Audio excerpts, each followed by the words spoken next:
Welcome back to the second part of Lecture 19, Christian Beliefs and Practices. We were talking about the major days, seasons in the Christian calendar, and I wanted to play a video about Ash Wednesday, just explaining a little bit about what it is and how it is important to the Christian church.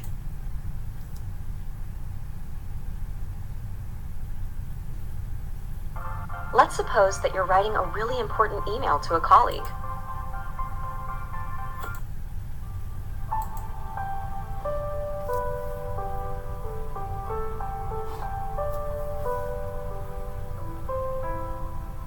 Ash Wednesday is one of the most popular and important holy days in the liturgical calendar. Ash Wednesday opens Lent, a season of fasting and prayer. Ash Wednesday takes place 46 days before Easter Sunday and is chiefly observed by Catholics, although many other Christians observe it too. Ash Wednesday comes from the ancient Jewish tradition of penance and fasting. The practice includes the wearing of ashes on the head. The ashes symbolize the dust from which God made us. As the priest applies the ashes to a person's forehead, he speaks the words, "Remember that you are dust, and to dust you shall return." Alternatively, the priest may speak the words, "Repent and believe in the gospel." Ashes also symbolize grief, in this case, grief that we have sinned and caused division from God. Writings from the 2nd century church referred to the wearing of ashes as a sign of penance. Priests administer ashes during Mass, and all are invited to accept the ashes as a visible symbol of penance. Even non-Christians and the excommunicated are welcome to receive the ashes. The ashes are made from blessed palm branches taken from the previous year's Palm Sunday Mass. It is important to remember that Ash Wednesday is a day of penitential prayer and fasting. Some faithful take the rest of the day off work and remain home. It is generally inappropriate to dine out, to shop, or to go about in public after receiving the ashes. Feasting is highly inappropriate. Small children, the elderly, and sick are exempt from this observance. It is not required that a person wear the ashes for the rest of the day, and they may be washed off after Mass. However, many people keep the ashes as a reminder until the evening. Recently, movements have developed that involve pastors distributing ashes to passerbys in public places. This isn't considered taboo, but Catholics should know this practice is distinctly Protestant. Catholics should still receive the ashes within the context of Mass. In some cases, ashes may be delivered by a priest or a family member to those who are sick or shut in. If Ash Wednesday is a topic that interests you, we invite you to visit Catholic. So Ash Wednesday is a very holy and important day in the church, and this video was from a Catholic perspective, but many Protestant churches practice it as well. And we've talked a little bit about Lent, the season leading up to Jesus' death. Then we have Holy Week, and the beginning of Holy Week is Palm Sunday. This is a week before Easter Sunday, and the churches usually celebrate Palm Sunday by having palm branches in their church service. This is to commemorate the day that Jesus entered Jerusalem on a donkey, the week before he died, and people put down their cloaks and palm branches in front of him and hailed him as the Messiah. Hosanna, they said. And so many churches celebrate this Palm Sunday, the week before Resurrection Sunday or Easter. And then that whole Holy Week, there are usually many services that go on during church. In the church week, on Thursday, there is usually a Maundy Thursday service that commemorates Jesus' Last Supper with his disciples and Jesus washing the feet of the disciples. Friday is often called Good Friday, and there are church services that focus on the suffering and death of Jesus, which happened on a Friday. And then, of course, Resurrection Sunday, Easter Sunday, probably can be described as the major holy day of the whole church calendar for Christians.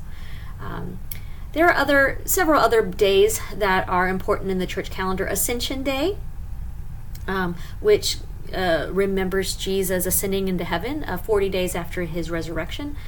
Pentecost Sunday, which celebrates the Holy Spirit coming down on the disciples in Acts 2. Many churches celebrate that as well. Trinity Sunday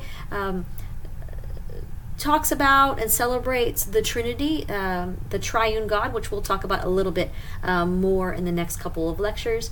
Ordinary time is the time in the Christian calendar where there are no holy days or holidays, and that runs from about May, all the way to November 1st, when we get to All Saints Day, which is the last part of the Christian calendar where they celebrate those who have died, especially saints who have died before us. So many holy days and seasons throughout the church year that different Christian churches celebrate in their own special ways.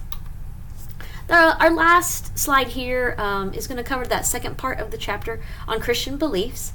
Some foundational principles that we can talk about are just the idea of theology. The word theology means the study of God, and so when we talk about theology, we talk about what it is that people believe about God.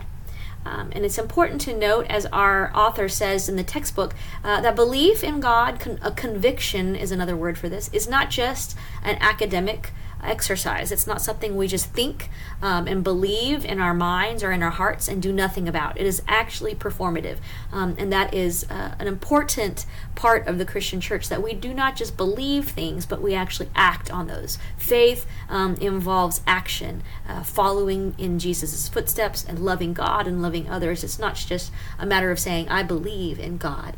There are acts to be done and a life to be lived that will show that conviction or belief. Convictions are not just held by individuals. They are also communal. So whole churches will have confessions or creeds that will describe what it is that they believe as a body of believers. In the end of the chapter, it talks about a couple of different creeds from early church history. The Christians come together and in the early years of the church and have to figure out what it is that they believe. So the Apostles' Creed is one of these, which you'll find in your textbook on page 236. You may have said it before or heard it said in a church service. I believe in God, the Father Almighty, creator of heaven and earth. I believe in Jesus Christ, God's only Son, our Lord, who was conceived by the Holy Spirit, born of the Virgin Mary, suffered under Pontius Pilate, was crucified, died and was buried. He descended to the dead. On the third day he rose again. He ascended into heaven. He is seated at the right hand of the Father, and he will come to judge the living and the dead. I believe in the Holy Spirit, the Holy Catholic Church, the communion of saints, the forgiveness of sins, the resurrection of the body, and the life everlasting. Amen. So creeds like this are recited all across the world in Christian churches, and some of these creeds, date back to 1,500 years ago or so. What we want to do now is I want you to do an interpretive assignment about convictions. So these creeds that were written in the early church are based on beliefs that come from Scripture. And so what I've done is listed some different statements of faith or statements of conviction throughout the Bible in the Old and New Testament. And so I want you to look up these verses and read them and read the context of them, what comes before it, what comes after. And in your assignment, I want you to answer who is saying this conviction statement.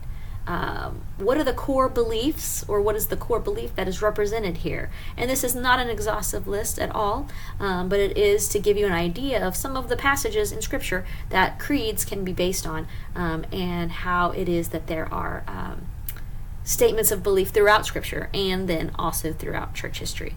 So we are going to end this video now, and I'm going to instruct you to go ahead and go into the Week 8 folder and click on the interpretive assignment for conviction, biblical statements of conviction.